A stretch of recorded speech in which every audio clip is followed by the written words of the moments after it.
Welcome for our tutorial videos on building climatized spaces. In this tutorial, we will go deeper into designing principles and details on realizing the best possible climatized solution.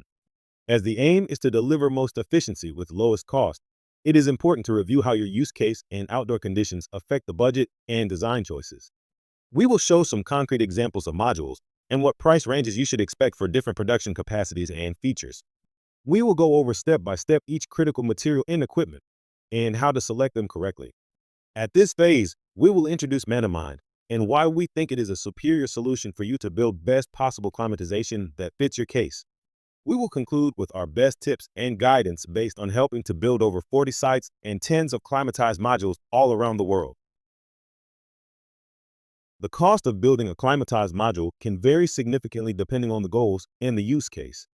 However, you can always minimize costs by understanding a few key concepts. The most recommended form factor to get started is using a shipping container. This enables you to build a completely standalone production unit that is large enough for industrial level piloting and can also house the critical pre- and post-processing equipment. Again, insulation quality should not be compromised, but at this level, you don't need costly equipment and high capacity. You will most likely have up to 200 trays. If you are building production modules, then you have a larger warehouse for the setup.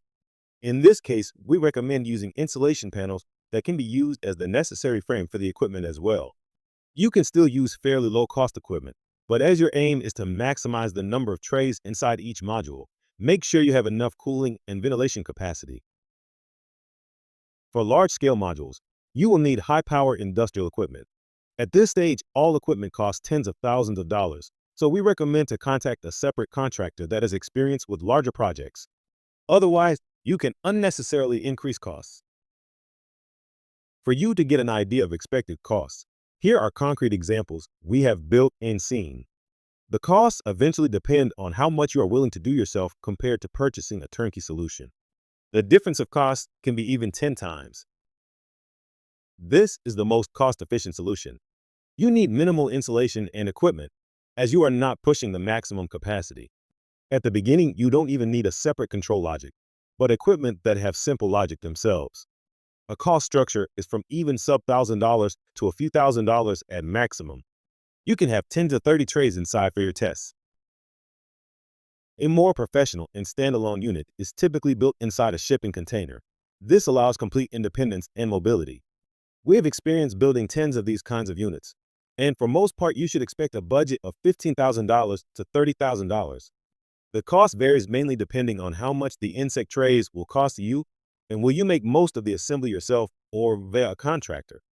You can expect to handle 12 to even 15 tons of biowaste a month. When you are optimizing materials and equipment for scalable units, you can start saving costs.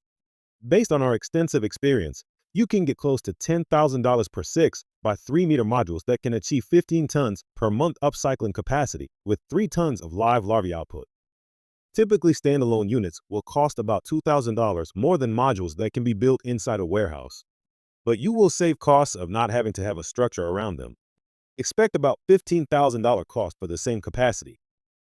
When you go large scale, the cost structure is harder to predict, but a large scale facility of a level of $1 million will give you about $400 to $500 cost per cubic meter at best. But keep in mind that the previously mentioned production units have about $260 per cubic meter investment cost and less than $3 per cubic meter operating costs. You can use that as a reference to compare CAPEX and OPEX for the larger space. Let's review each key material and equipment you need for a successful climatized module design.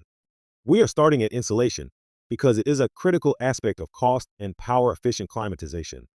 It is extremely important to make sure the space is insulated even if you are in a warm region. You need a frame for the module. This can be a greenhouse, shipping container, a warehouse, or you can even use some insulation panels as a frame. We firmly believe that the best approach is a modular production where the climatized modules are built separately inside a space. Fans are an extremely important aspect of an efficient climatization. Based on our experience, it is critical to separate control of incoming, exhaust, and internal fans as they all have different purpose. Even if the production will be in a hot country, you will need heating during the process. It is highly unlikely that the outdoor conditions will never go below 35 Celsius. AC unit's main job is cooling, but it also dries the air while operating. It is also a crucial element, even if you are in a region where temperature is never above 20 Celsius.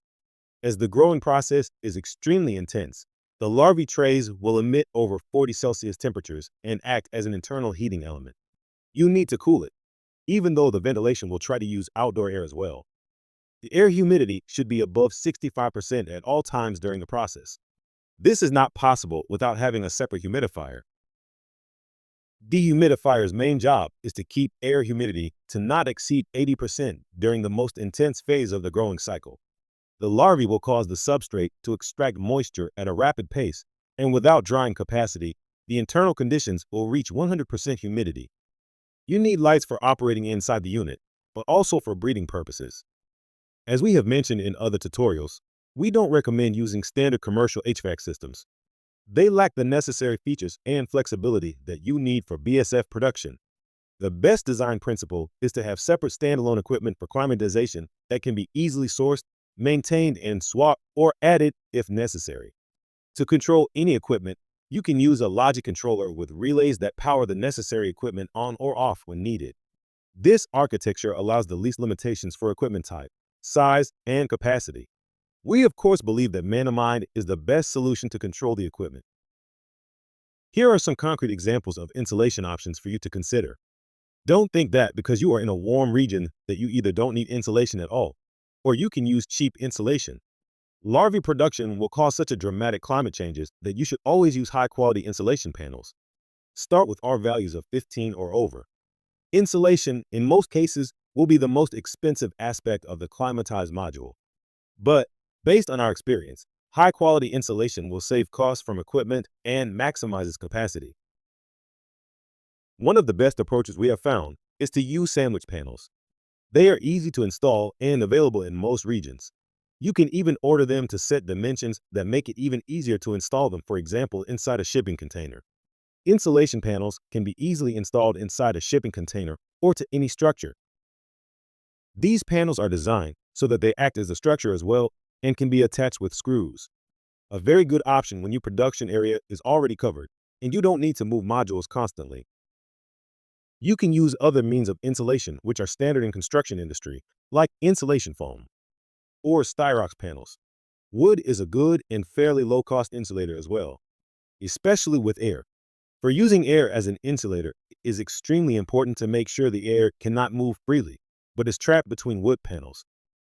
As ventilation is crucial to a successful climatization, here are some additional guidance on how to design it. We recommend also reviewing our reference design in detail. Ventilation can be divided into 3 categories: incoming, exhaust, and internal. The purpose of incoming and exhaust ventilation is to introduce new air and remove old air from the system. The location of fans and piping are more flexible than the internal fans, so in this section, we will focus for optimizing the internal circulation. Internal air circulation should be separate from incoming and exhaust ventilation. Unlike incoming and exhaust, it will run 100% of the time. Its main purpose is to mix the air inside the module so that the microclimate around each tray is the same as possible. Internal circulation cannot be effective without proper tray design and loading pattern. You need to have trays that have ventilation and not load trays into too close to each other so that the air can mix around them. The pipes for internal circulation can be drilled with small holes for different directions to make sure that the air is blown from multiple locations instead of just at the end. Here is an example of a pattern of holes. It is important to note that when adding more trays and creating a bigger space, the need for internal circulation capacity increases exponentially and not linearly. At some point, the air will not be mixed properly regardless of the capacity of the internal fans. This is one reason why larger volumes will cause increase in power consumption exponentially. You can add more piping and locations where the air is pushed between the trays if the current design is not satisfactory.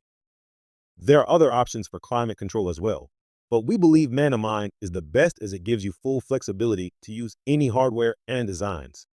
You can use your own resources or local companies to build the climatized modules. We don't try to sell you hardware as off-the-shelf equipment can be used. Man-of-mind doesn't limit to any particular size or form factor.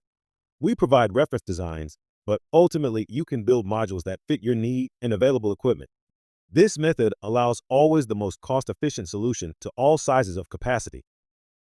Because you can use available local materials and equipment, you are not limited by our capacity to ship you hardware. You can avoid customs and shipping costs as much as possible and assemble units within days instead of months. As ManaMind is a software solution that can be used with any hardware, it gives you full modularity and upgradability. You can exchange or add equipment and build different volume sizes for the purpose. ManaMind offers you a suite of sensors and control logics with documentation that can be used to build your custom solution. Mine has offline and cloud features for automated climate control, alarms, sensor and data monitoring, and troubleshooting locally and remotely. Last but not least is the main advantage of ManaMind. It makes building, using, and maintaining climatized production modules easy, simple, and cost-effective. You don't need highly skilled technical experts to run and troubleshoot any technical issues. ManaMind is a software solution with extensive guidance and list of compatible hardware. It has been designed to be integrated to any setup easily. We provide a comprehensive guidance on how to source and select required components for sensors, controllers, and computer, and how to install and use Mine. Please review all our guidance. The interface for controlling equipment is based on relays that the Mine controls. We have selected relays that cover most cases, but you can select other relays if you demand more power capacity. There are easy steps to download, install, and activate Mine license and start running it on any space. We do recommend to run a couple days in empty space before starting operations. You can start BS production and pushing the limits of the capacity. Mine will help you see the limits and upgrade your equipment accordingly. Here are some other hints and tips for designing optimal climate spaces. We have built tens of climatized units and seen many other. Please check our tutorial videos on the reference design and try to use them as they have been tested in practice. We have found that the most cost-effective size of a climatized module is 6 by 3 by 2.7 meters. This is the largest volume that can still be operated with low-cost, universally available single-phase equipment. The length and height is very close to a 20-foot shipping container and about 50% wider. With a smaller unit, you can test and get a better understanding of all aspects of a climatized unit. After that, you are in a better position to build a larger unit if needed. Don't start immediately at large scale, as all mistakes will cause much bigger issues. Contact us for more guidance and expert advice. We are always happy to help and give our experience. We hope you got a good understanding on the design principles of a low-cost and efficient climatized module.